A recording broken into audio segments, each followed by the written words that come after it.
22 अप्रैल में जिस तरह से पहलगाम में जो आतंकी हमला हुआ, जिसको लेकर के पूरा देश ही नहीं पूरा प्रदेश ही आक्रोश है। पहलगाम में चुन चुन करके हिंदुओं को पूछ करके मारा गया, क्या तुम हिंदू हो, क्या तुम हिंदू हो। हिंदुओं को जिस तरह से चयनित करके मारा गया। विश्व हिंदू परिषद का जो धरना प्रदर्शन हो रहा है, विरोध प्रदर्शन हो रहा है पटेल प्रतिमा के पास में, तो सर क्या कहना चाहेंगे जिस तरह से आपका पहलगाम में इतना क्रूरतम जो कांड हुआ है, 26 से लेकर 28 लोगों को हिंदुओं को चयनित कर करके मारा गया, क्या कहना चाहेंगे? ये हमारे लिए बहुत दुर्भाग्यपूर्ण घटना है, जिसमें कि वहाँ पर जो पर्यटन के लिए गए हुए थे, जिससे कि कश्मीर की रोजी रोटी चलती है, वहाँ पर पर्यटन आधारित वो प्रदेश है। हमारे पड़ोसी मुल्क को ये समझ नहीं आ रहा था कि वहाँ के जो बाशिंदे हैं वो सब संपन्न थे और मुख्य धारा से जुड़ रहे थे। इसलिए उन्होंने एक षड्यंत्र रचा और यहाँ पर कुछ आतंकवादी भेजे और उन आतंकवादियों के द्वारा इस तरीके का गंदा घिनौना कार्य किया गया। आतंकवादी किस तरह से वहाँ तक पहुँचे? अपनी सरहद पे क्या इतनी सिक्योरिटी नहीं कि कोई भी घुस आए? देखिए, दो बातें हैं कि इतना बड़ा हमारा देश है, इसमें वहाँ के कुछ न कुछ लोग जिनके द्वारा उनको संरक्षण प्राप्त था, वो लोग उसमें शामिल हैं और हमारी सेनाएं और हमारी सरकार पूरी तरीके से लगी हुई है। माननीय मोदी जी ने कह दिया कि वो धरती के किसी भी कोने में होंगे, उनको खोज के मारा जाएगा। जहाँ तक का सरकार की और सेना की एक बहुत बड़ी नाकामी है कि आतंकी हमारे देश में घुस करके हमारे देश लोगों को, हमारे देश वालों को मार के चले गए। क्या हिंदुस्तान में हिंदू सुरक्षित नहीं आ रहे? आप बिल्कुल ठीक कह रही हैं। यहाँ पर उन्होंने हमारी आर्मी से युद्ध नहीं किया, सरकार ने युद्ध के लिए आर्मी बनाई है। उन्होंने आर्मी से युद्ध न करके, उन्हें मालूम है कि यहाँ की आर्मी निहत्थे लोगों पे 140 करोड़ जो जनता है उस पे वार किया है, और ये लड़ाई जो है वो 140 करोड़ जनता की और पाकिस्तान की है। और इसमें सरकार जो भी फैसला लेगी, 140 करोड़ जनता उनका। 4 दिन हो गए इस कांड। ठीक है, 4 दिन में देखिए 5 फैसले, बड़े फैसले लिए गए। जो सिंध नदी का जो समझौता था, वो समझौता आज तक नहीं तोड़ा गया। जो युद्ध के दौरान भी नहीं तोड़ा गया, उसको तोड़ा गया।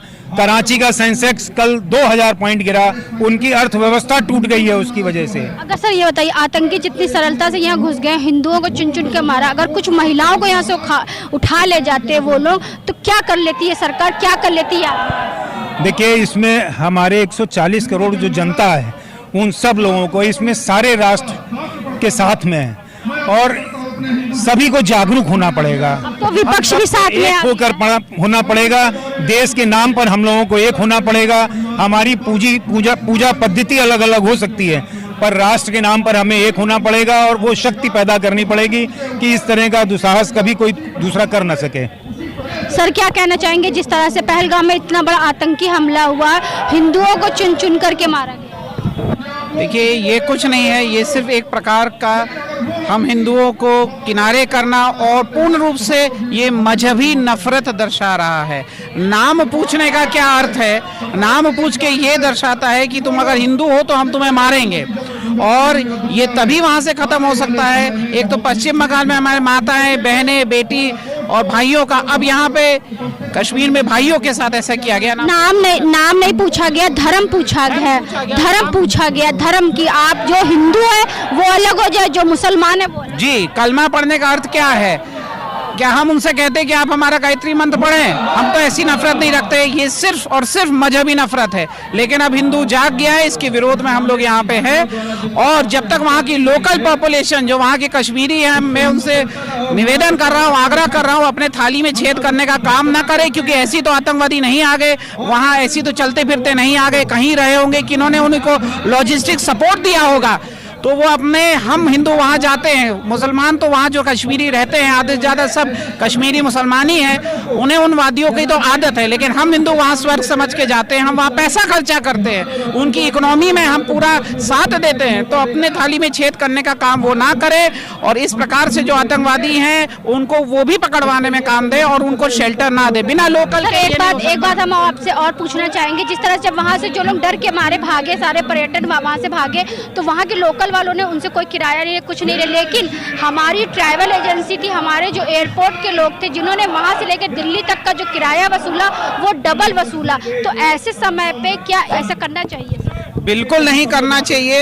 ये तो ऐसा लग रहा था जैसे कि आपदा में अवसर देख लिया इन एयरलाइंस। आपदा में अवसर देखा उन्होंने तो, लेकिन सरकार ने उनको कहा भी है कि आप अपना रेट गिराएं, और उन्होंने रेट भी कम किया, गिराया भी, लेकिन फिर भी उतना नहीं गिराया क्योंकि हर लोगों की इतनी क्षमता नहीं थी कि उतना पैसा देके वापस आए। तो ये उनको भी सोचना चाहिए, और ऐसा उन्होंने सोचा भी है, लेकिन उनको और इसमें सोचना चाहिए, अपना किराया और गिराए, क्योंकि भय में हमारे देश के वो भी एयरलाइंस ही हैं, लेकिन भय में इस तरीके का अपना रेट बढ़ाना ये सही नहीं है। आपदा में अवसर नहीं देखना चाहिए। जी बिल्कुल वही मैं कह रहा हूँ। तो ऐसा लगा कि ऐसा, लेकिन सरकार की तरफ से उन्हें रोका गया है कि ऐसा वो। देखिए, अभी तो केवल एक ही मांग है। देश इस समय जिस परिस्थिति से गुजर रहा है, देश इस समय जिस परिस्थिति को देख रहा है, देश इस समय भावुक है।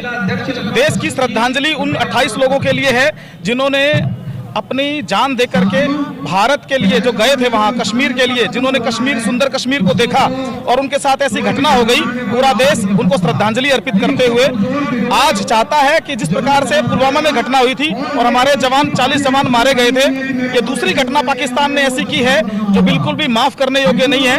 और आज इस समय देश की जनता के अंदर उबाल है, जनता भावुक है और आक्रोश में है। इसलिए आज देश की जनता की केवल एक ही मांग है। ये बार बार जो पाकिस्तान हरकत कर रहा है, बार बार जो हमारा पड़ोसी देश हरकत कर रहा है, आपने देखा होगा देश के प्रधानमंत्री ने भी कल भावुक होते हुए कहा है कि जो भी सजा मिलनी चाहिए वो सारी सजा अपने उस पड़ोसी मुल्क को दी जाएगी जो बार बार सर उठा करके भारत के अंदर आकर के हमला करने की साजिश करता रहता है। अब उसकी इस साजिश को सफल नहीं होने दिया जाएगा। जो भी लड़ाई के लिए उचित कदम उठाने पड़ेंगे, जनता का जो भी समर्थन है उसका सहयोग करना पड़ेगा, तो हम जरूर करेंगे।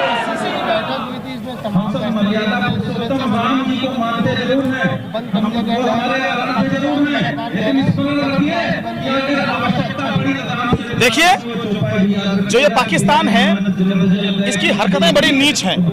भारत जैसा विशाल हृदय वाला देश पूरी दुनिया के अंदर कहीं नहीं है।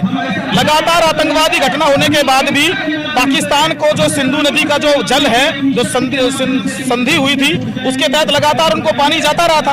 अब भारत ने जब सर जो पानी है सिर के ऊपर से उठ गया, आज जनता कितनी दुखी आप देख रहे हैं। तो प्रधानमंत्री को या सरकार ने ये कड़े कदम जो उठाए हैं, निश्चित रूप से ये भारत के लिए सही है, भारत की जनता के लिए सही है। भारत की जनता का मन है कि अब जो हुआ सो हुआ, लेकिन अब आगे ऐसा नहीं होगा और इस अत्याचार को हम नहीं सहेंगे। हम नहीं चाहेंगे कि देश के किसी अन्य नागरिक की, चाहे वो कोई भी हो, उसकी जान जाए। इसलिए जम्मू कश्मीर सुखद सौहार्दपूर्ण होना चाहिए, उसके अंदर किसी प्रकार की घटना नहीं होनी चाहिए। अब अगर जरूरत पड़ी तो पाकिस्तान के ऊपर जो भी कार्यवाही करेगी सरकार, जनता उसमें उसका समर्थन देगी। जिस तरह से पहलगाम में जो आतंकी हमले के बाद पूरा देश आक्रोश में है, तो क्या कहना चाहेंगे, किस तरह से जो है अपना आक्रोश जो है व्यक्त? देखिए, जो ये पहलगाम में परिस्थितियां उत्पन्न हुई है, इससे हमारा पूरा देश विदेश सब दहल गया है। आतंकवाद का सफाया करना बहुत जरूरी है। हम लोग यहाँ पर इसीलिए एकत्रित हुए हैं कि हम अपने धैर्य संयम को अब रोक करके एक एक नया कदम ऐसा उठाया जाए जिससे आतंकवाद हिल जाए और वो समझ लें हम हिंदुस्तानी सनातनी हम सब एक हैं, क्योंकि ये केवल दुश्मनों को मारने का नहीं है, ये धर्म का युद्ध है। क्योंकि जिस तरह हमारी पब्लिक को, हमारे बच्चों को, हमारे परिवार के लोगों को मारा है धर्म के नाम पर, ऐसे ये आत्मक दृष्टिकोण से उनका अंत करना बहुत जरूरी हो गया है। पहलगाम में इतनी बड़ी जो है आपका वारदात हुई जहाँ पे 28 लोगों को धर्म पूछ करके मारा गया, क्या कहना चाहिए? कुछ कहने का तो समय खत्म हो गया अर्चना जी। बहुत दिनों से हम लोग कहते आए, सुनते आए, अब कुछ कहना नहीं है, सुनना नहीं है, अपना रोष, अपना आक्रोश दिखाना है। धर्म चुन बता के पूछ के मारना बर्बरता की लिमिट है। अब हमको ये बताना है हमने अपने स्तर पे हर आदमी ने क्या शुरू किया है। मैं 2 साल पहले ये शुरू कर चुकी हूँ, किसी भी दुकान में जाऊंगी, देखूंगी किसकी दुकान है, उसके बाद सामान खरीदूंगी। क्योंकि एक सवाल ये होता है, आखिर कब तक ये आतंकी माहौल, कब तक? वही, आखिर कब तक हम दबते रहेंगे? हमारा धर्म हमको सभ्यता संस्कार सिखाता है, माफी सिखाता है। लेकिन अगर आप पीछे जाइए तो आप देखिए कि रामचंद्र जी को जब वन प्रस्थान के लिए कहा गया था, उन्होंने अपने वस्त्र त्यागे थे, उतने आभूषण त्यागे थे, लेकिन अपने शस्त्र उन्होंने नहीं त्यागे थे।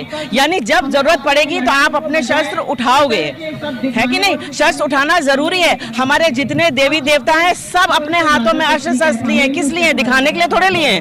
जब देवी को जरूरत पड़ी तो देवी ने भी संहार किया है। तो ये अस्त्र हमारे इसलिए हैं, आज जरूरत है उन अस्त्रों को उठाने की, रखने की जरूरत नहीं है। तो लगातार पूरा देश आक्रोश में, जिस तरह से पहलगाम में 22 अप्रैल को 28 लोगों को धर्म पूछ करके मार दिया गया, इस तरह से आज विश्व हिंदू परिषद के लोग भी यहाँ पे जीपीओ पे जो है आपका धरना प्रदर्शन कर रहे हैं, विरोध प्रदर्शन कर रहे हैं कि आखिर कब तक चलेगा ये आतंकी माहौल और क्यों नहीं रुक रहा है, ये आतंकी माहौल क्यों नहीं रुक रहा है। तो आज हम आपको लेकर के आते हैं हजरतगंज जीपीओ में, जहाँ पे पहलगाम में जिस तरह से 28 लोगों को, जिस तरह से 28 हिंदुस्तानियों को हिंदू पूछ करके मार दिया गया, जिसको लेकर के सभी लोग अलग अलग अपना विरोध प्रदर्शन कर रहे हैं। तो इसी के साथ मैं अर्चना आपसे जानना चाहूँगी। धन्यवाद, बने रहिएगा हंगामा टाइम न्यूज़ चैनल के साथ। हंगामा टाइम्स की तमाम खबरों को देखने के लिए हंगामा टाइम्स को सब्सक्राइब कर लीजिए और बेल आइकन दबा लीजिए। अगर आपको ये वीडियो अच्छा लगा हो तो लाइक बटन प्रेस कर अपनी प्रतिक्रिया हमारे कमेंट बॉक्स में देना मत भूलें।